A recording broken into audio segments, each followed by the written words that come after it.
All right, so we're taping. Oh, already? Yep, we're taping. So why I'm doing this video is, or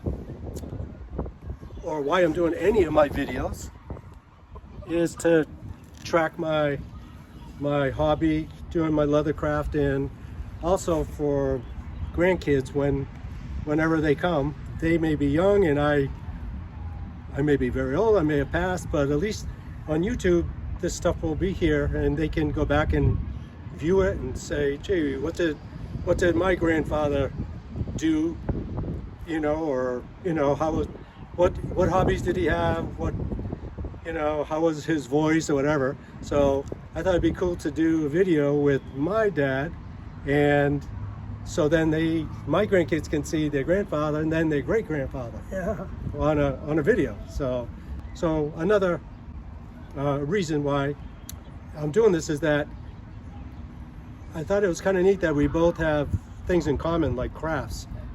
When I was young, I remember him doing like wood carving, like whittling, with hand tools and redwood, and he would make out of a piece of 1 by 10 and carve things out of it that were really, really nice, and just with little hand tools. So I know you had crafts.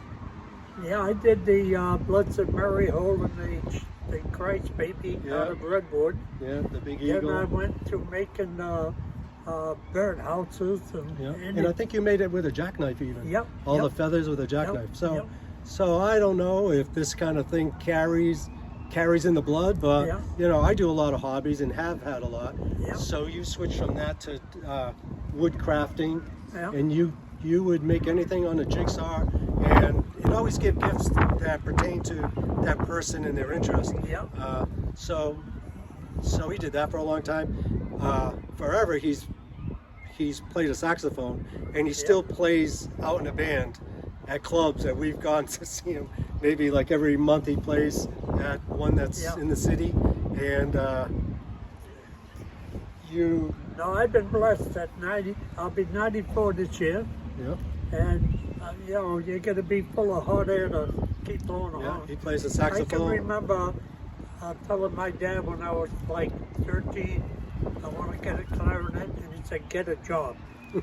So I, from 13 all the way to going on 94, it's been a lot of music, but I think the music's, keeping me going.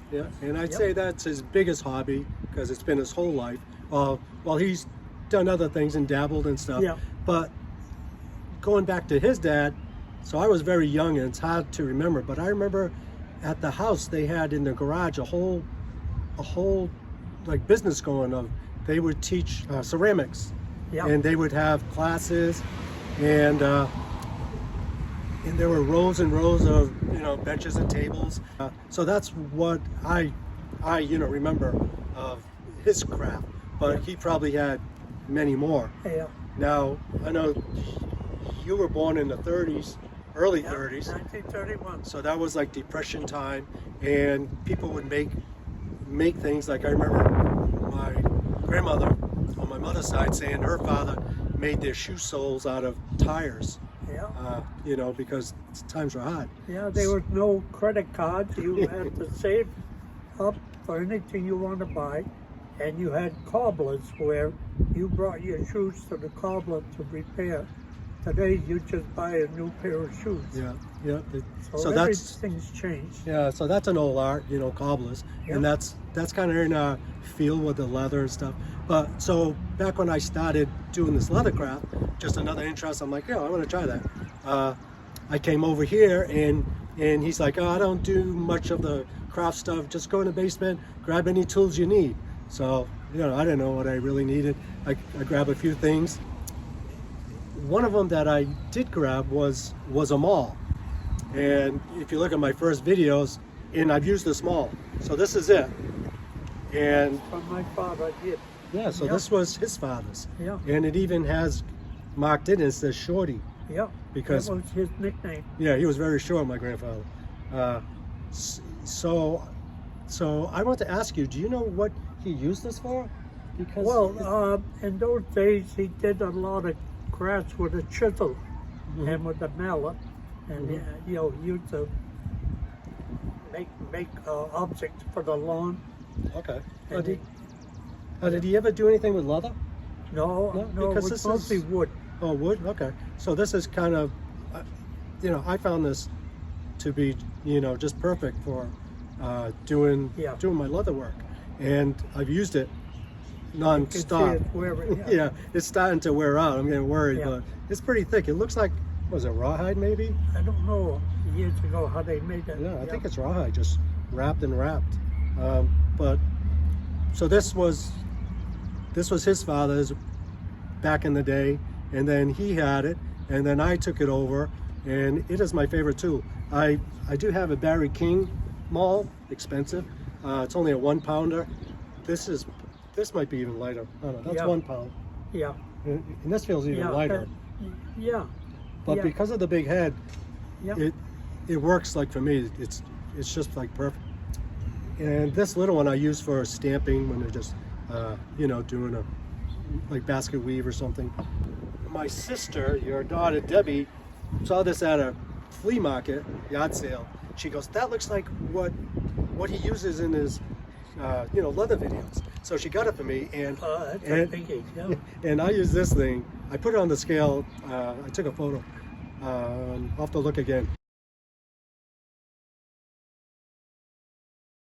It's at least 6 pounds. Oh, But this is this I don't know what this is made of. Maybe that's rawhide too. Yeah. But this thing I use to cut the ends of my belt. One slam with this and I go right through. It's heavy to use all the time, but that's become a favorite. But this is still my go-to. So I did, you know, I want to ask you, you know, if you knew anything about this history. chisel and a mallet. Yeah, and just make things. Yeah, And, yeah. yeah, no kidding. Well, I'm glad I got to inherit it. I hope it lasts for my whole career doing my leather work. You know, can kind of keep like the legacy going. If the grandkids, you know, maybe do something. I feel I'm kind of artistic. I still always paint and draw, and you have artistic, you know, abilities too. So I guess it does carry in the blood. Yeah, you yeah, know, so. yeah. But anyway, Very so good. that was my video of the day, and I got to come and visit, and now my wife and I are going to go on our bikes and bike around his neighborhood. So I will see you soon in the next video.